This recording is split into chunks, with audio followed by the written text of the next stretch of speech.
Mark Zuckerberg is predicting to spend $600 billion on AI from now until the end of 2028. Some people think this is a sign of a bubble, while Mark thinks the risk of not spending the money is greater than wasting a couple of $100 billion here and there. Check out this clip. You were talking about the CapEx and the data centers. You obviously see something on the other side of that that will warrant that being worth it. But I'm wondering, do you ascribe to these bubble fears at all that people are talking about, that we're in this massive overspending, getting ahead of the skis bubble? And maybe a company like Meta will be okay because you guys do have a core business that makes a lot of money. But yeah, how do you think about this bubble talk that has been going on for the last few months, especially? I think it's quite possible. And I think basically, if you look at most other major infrastructure build-ups in history, whether it's railroads or fiber for the internet, in the dot-com bubble, these things were all chasing something that ended up being fundamentally very valuable. In most cases, it ended up being even more valuable than the people who were kind of pushing the bubble thought it was going to be. Right. But in at least all of these past cases, the infrastructure gets built out, people take on too much debt, and then you hit some blip, whether it's some macroeconomic thing or maybe you just have a couple of years where the demand for the product doesn't quite materialize. And then a lot of the companies end up going out of business. And then the assets get distressed, and then it's a great opportunity to go buy more. So I think it's obviously impossible to predict what will happen here. There are compelling arguments for why AI could be an outlier. And basically just, if the models keep on growing in capability year over year and demand keeps growing, then maybe there is no collapse. But I do think that there's definitely a possibility, at least empirically, based on past large infrastructure buildouts and how they led to bubbles, that something like that would happen here. From Meta's perspective, I think the strategy is actually pretty simple, at least in terms of building out the infrastructure. No one knows when superintelligence is going to be possible. Is it going to be 3 years? Is it going to be 5 years? Is it going to be 8 years? Whatever. Is it never going to happen? But I don't think it's never going to happen. I'm more ambitious. I think it's going to be on the sooner side. But let's say that you weren't sure if it was going to be 3 or 5 years. Like in a conservative business situation, maybe you'd hedge building out your infrastructure because you're worried that if you build it out, assuming it's going to be 3 years and it takes 5, then you've lost, maybe a couple $100 billion or something. That's a lot of money. Well, no. Well, I was going to say, in the grand scheme, it is objectively a huge amount of money. Yeah. Right. I mean, didn't you just tell Trump you were going to spend like $600 billion? I mean, I did. Yeah. Through 2028, which is that's a lot of money. It is. We end up misspending a couple of $100 billion. I think that is going to be very unfortunate, obviously. But what I'd say is I actually think the risk is higher on the other side. If you build too slowly, and then superintelligence is possible in 3 years, but you built it out assuming it would be there in 5 years, then you're just out of position on what I think is going to be the most important technology that enables the most new products and innovation and value creation in history. So I don't know. I mean, it's I don't want to be kind of cavalier about it. I mean, obviously these are very large amounts of money and we're trying to get it right. But I think the risk, at least for a company like Meta, is probably in not being aggressive enough rather than being somewhat too aggressive. But part of that is like, we're not at risk of going out of business or something like that. If you're in one of these companies that like an OpenAI or an Anthropic or something like that, where, they're raising money as the way that they're funding their build out, there's obviously this open question of to what extent are they going to be able to keep on raising money. And that's dependent both to some degree on their performance and how AI does, but also all these macroeconomic factors that are out of their control. I mean, the market could get bearish for reasons that have nothing to do with AI. Maybe something bad happens internationally, and then it could just be impossible to fulfill the compute funding of the compute obligations. I think that might be a different situation if you're in one of their shoes, but I think the clear strategy is it's just, I think it creates more value for the world if we assume pretty aggressive assumptions about when this is going to be possible and take some risk that maybe it takes a little bit longer. I think Mark has made a few interesting comments there for sure. Firstly, Meta, of course, is a cash-flowing mega cap generating huge amounts of cash flow. What else realistically are they going to be spending that money on at the moment, apart from dividends and share buybacks? Is Mark correct that not investing in AI is actually a bigger risk than not putting the capital at risk because of how AI could potentially disrupt their business in the future?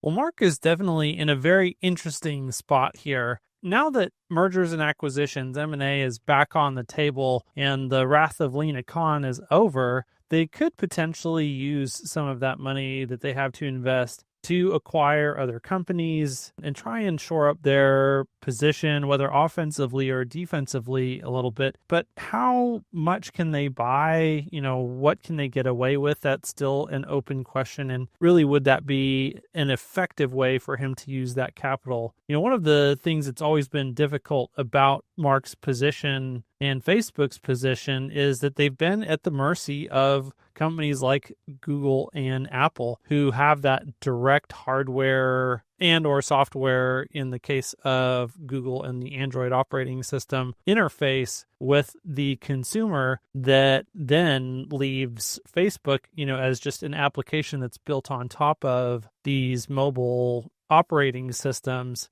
somewhat vulnerable and exposed. And that was one of the reasons why, when the iOS update happened that limited the ability for Facebook to track from one app to another, that impacted then their ad targeting, that Mark Zuckerberg and Meta didn't really have a good answer for that because there wasn't a whole lot that they could do. And so this is kind of the challenge that is in front of Mark, and he's got to figure out how to navigate. And the best way to do that is to actually own those consumers directly at the lowest level of software possible, and potentially even at the hardware level if possible as well. And that's what Apple is able to do with their iOS devices, is to own both the hardware and the software layer. Google owns it primarily through the software layer. They do have some of their own phones, but primarily it's just through the Android operating system. But as we look out at the competitive landscape today, is Meta going to be able to unseat those two companies? Probably not. I don't think there's any way that he can invest even $500 billion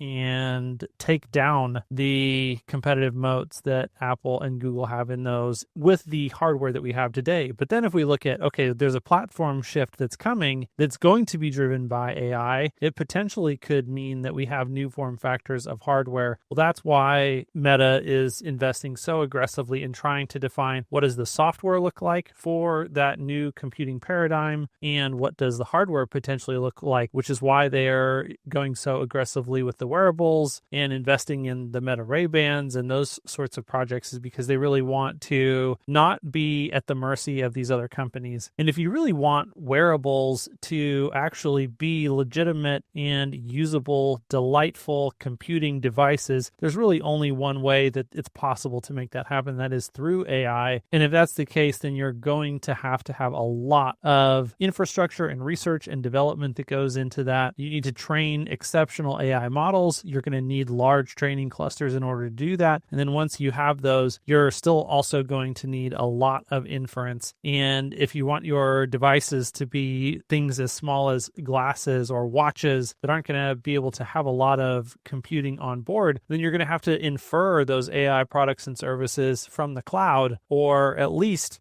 from a larger device nearby. And all of that is going to require a significant build out of CapEx and infrastructure. And so they don't really have, to your point, much of a choice. They have to actually invest in this. This is obviously where the future is going. And then, all of their other peer competitors that they're going against, all of Mark Zuckerberg's most existential threats, really except for Apple, but really all of Mark Zuckerberg's peers are investing aggressively in this as well, whether it's Microsoft or Google or Amazon. The one that really is kind of flat-footed at this point in time is Apple. And I would say that there is somewhat of a case to be made that if you really think, to Mark's point here, that there could be a market slowdown that causes some of the more vulnerable, debt-laden players like OpenAI to go belly up, that, hey, maybe there's a chance that you're going to actually be able to purchase a bunch of their assets and get them on fire sale. Well, it would be nice to have a nice stockpile of cash if an opportunity like that did present itself. And based on Apple's conservatism recently when it comes to AI, that is an opportunity that might present itself for them. But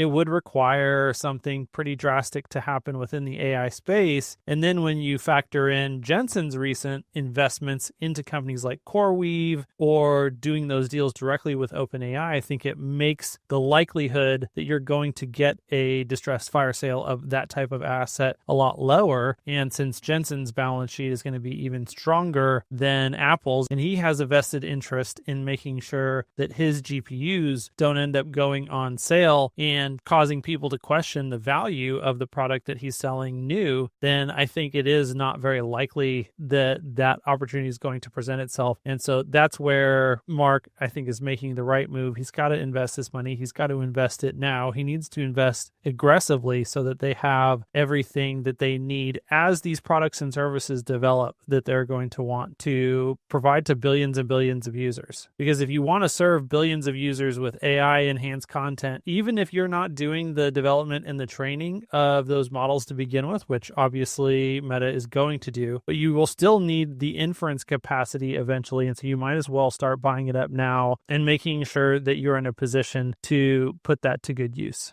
So looking out into the future, Meta and Mark Zuckerberg are investing $1 trillion plus in the next few years. They are one of the world's best distribution engines. Their networks have over 3 billion people across WhatsApp, across Instagram, across Facebook. Where do you think Meta is going from here? Like, what is their game plan? Is their game plan to release a powerful AI and let the world adopt it overnight because of their huge distribution channel? And if you think that is their playbook, which quite likely it is, what sort of products do you think they might be trying to create here? While I agree that probably is a good overview of what their plan is, I think the first thing that we need to recognize is how Meta makes its money today. You know, they have these billions of users, and the way that they make money off of those users is through ad targeting. And so if they can take the research that they're doing into AI and they can actually improve the quality of their targeting, both for the users and then on the flip side, their actual customers who are the businesses that are buying this ad space, if they can improve the quality of their ad matching, then that actually is something that can flow through substantially to their bottom line. And so anything that they can do to actually use AI to improve the core profitability of the underlying business, then will allow them to make more money that they can turn around and invest back into making AI. And if you believe that this computing paradigm shift is something that we're on the cusp of, then the more aggressively that you can invest, the more likely it will be that you can succeed. So I think that's the first part of Mark Zuckerberg's plan when it comes to AI here over the next few years. I think plan number 2, as he mentions, is that they really want to build out as much training and inference capacity as possible so that the researchers that he has hired in and spent all this money to acquire have the most resources possible at their disposal to conduct the research that they're going to do as they try to develop these new products and these new services that they can also hopefully generate a positive ROI on, make some revenue, but not just make revenue in a way that is sustainable. So when you think about what those products and services might look like, definitely the things that come top of mind are going to be some sort of friends or AI companions, things that their users can actually develop some sort of relationship with, whether that be a friendship or as a counselor, maybe in a less professional sense, or even potentially learning companions that can help guide people through the educational journey, whether that is for traditional school, project-based learning, or even vocational training. There's all sorts of opportunities there. Then furthermore, going back to their core business, if they can develop agents, whether those are sales agents or marketing agents or personal agents that can do things like travel booking and that sort of thing, there's lots of different opportunities that they have to create AI-powered entities that can go out and do valuable tasks for consumers and or businesses. And we have to remember that there's a lot of business that happens on the combination of Instagram, Facebook, WhatsApp that they have to gather data from and potentially sell into. And then as social media platforms, I think another big area of interest is going to be different content creation tools that they can offer to their users to help them actually generate more content, higher quality content, or, kind of tying in the agents here to this thing, the types of fan interaction pages and experiences that they can facilitate that are going to be AI powered as well, where you might be able to have some personality who can train an AI agent. We'll just say Kim Kardashian. And then if you combine kind of those content creation tools with perhaps something that is agentic once again, then maybe you can have things like community curation bots that can go in and they can interact with your fan base and try to facilitate high quality conversations that don't get bogged down with all sorts of nastiness. There are lots of different opportunities there as well. So I think all of that leads into plan number 4 for Mark Zuckerberg, which is trying to use whatever success they see in those products and those services that they're developing over the next couple of years that are based on AI to then inform, okay, as we develop the next more powerful version of AI, whether that's AGI or eventually when we get to the point of actually having artificial superintelligence, how do you bottle that up into something that you can actually use inside of your ecosystem to make your business more profitable, to serve your customers at a higher level? Having those iterative products that lead you from here to there will help them have a better shot to actually hit it out of the park the first time once they have those higher levels of artificial intelligence. Before we wrap, I have to say a huge thank you to my co-host, David. Besides being a great co-host with a great accent, David has been one of the key figures behind the scenes helping me to grow this channel from 1,000 to over 16,000 subscribers and to put out regular shows that reach millions of views every year. When he's not moonlighting with me, he usually works with businesses who want to leverage YouTube to grow their online presence, and he's looking to take on more. If you want to get more clients and more brand awareness for your business using YouTube, I definitely recommend him. You can book a free call with him using the link in the description below.